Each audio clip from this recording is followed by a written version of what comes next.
Yes, bana, mambo vipi mdau wa soka? Niweze kukaribisha tena tuweze kutazama habari za kimichezo, burudani zinazoendelea kujiri na zile zilizoweza kujiri katika anga la kimichezo. Sasa siku hii ya leo tunazo habari mbalimbali, lakini pia habari ambayo inaendelea kugonga vichwa vya habari ndani ya ardhi ya Tanzania ni juu ya sakata kubwa la Selemani Mwalimu, moja kati ya mchezaji ambaye tunajua ya kwamba anaendelea kuzua vichwa vya habari katika anga la kimichezo ndani mipaka ya Tanzania. Sasa kipi ambacho kinaendelea kujiri? Basi hakikisha unaendelea kusalia nasi mpaka mwisho wa video hii. Lakini pia niweze kusema ya kwamba una kila sababu ya kuweza kubonyeza neno subscribe katika chaneli yetu ili uendelee kujipatia habari mbalimbali za kimichezo na burudani juu ya kile ambacho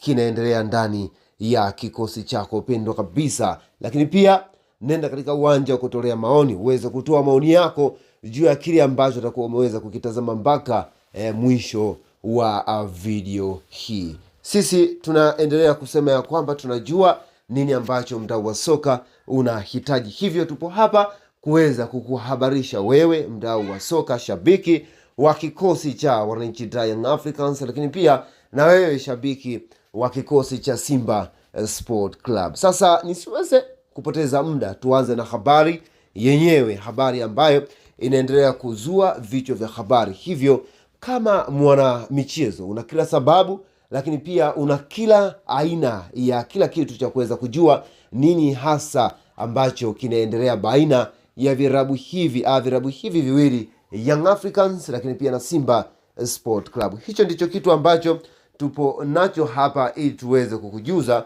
na kuweza kukuhabarisha kwa undani zaidi. Sasa sakata lenyewe linaanza kwa Selemani Mwalimu. Selemani Mwalimu awali kumbuko ya kwamba alikuwa ni mchezaji ambaye alikuwa anakipiga katika kikosi cha Wydad Casablanca, ambapo aliweza kutolewa kwa mkopo kuweza kujiunga na kikosi cha Simba Sport Club baada ya usajili wake ama dirisha la usajili kuweza kufunguliwa. Mchezaji huyo aliweza kumaliza mkataba wake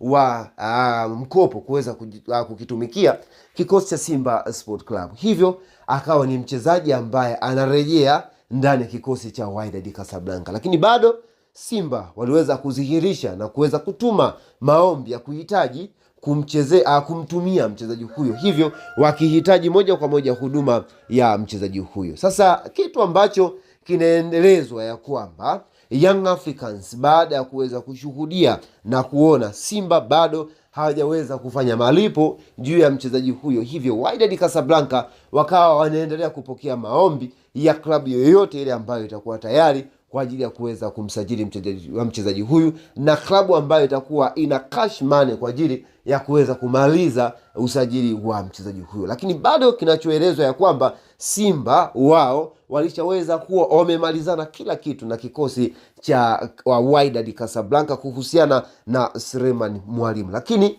awali kumbuko ya kwamba Simba waliweza kutuma fedha nusu, lakini pia nusu hiyo nyingine ilikuwa inatakiwa iweze kumaliziwa kwenye mwezi huu wa Agosti, nikimaanisha mwezi huu wa 8. Na mwezi wa 8 ndio huu sasa, ndipo Simba alikuwa anatakiwa aweze kuweza kumaliza fedha hiyo ili waweze kumsajili mazima Selemani Mwalimu ndani ya kikosi cha Simba Sport Club. Sasa Yanga baada ya kuweza kushuhudia ya kwamba Simba wamekuwa wazito kuweza kumaliza deal la Selemani Mwalimu, lakini pia ikumbuke ya kwamba Yanga wanamsajili Selemani Mwalimu kwa ndani kabisa, inasemekana ni kwa ajili ya kuweza kuua na kuzoofisha safu ya ushambuliaji wa kikosi cha Simba Sport Club. Inaelezwa ya kwamba Simba wao walishakuwa wameweza kumaliza mahitaji ya washambuliaji ndani ya kikosi hicho, na ndio maana baada ya kuweza kukosekana kwa Selemani Mwalimu, ambapo walikuwa wameamini asilimia zote anakuja kujiunga na kikosi cha Simba Sport Club, ndipo wakaamua sasa kutoka na kwenda kumtafuta mgunda striker mpya ambaye moja kwa moja anakuja kuwa kama mbadala wa Selemani Mwalimu. Sasa President president wa Wydad Casablanca bwana Ibrahim El Asil, yeye ameweza kudhihirisha na kuweza kufumua na kutoa siri ambazo zilikuwa zimeweza kufichwa, ya kwamba Simba endapo wakiweza kukamilisha ile fedha ambayo ilikuwa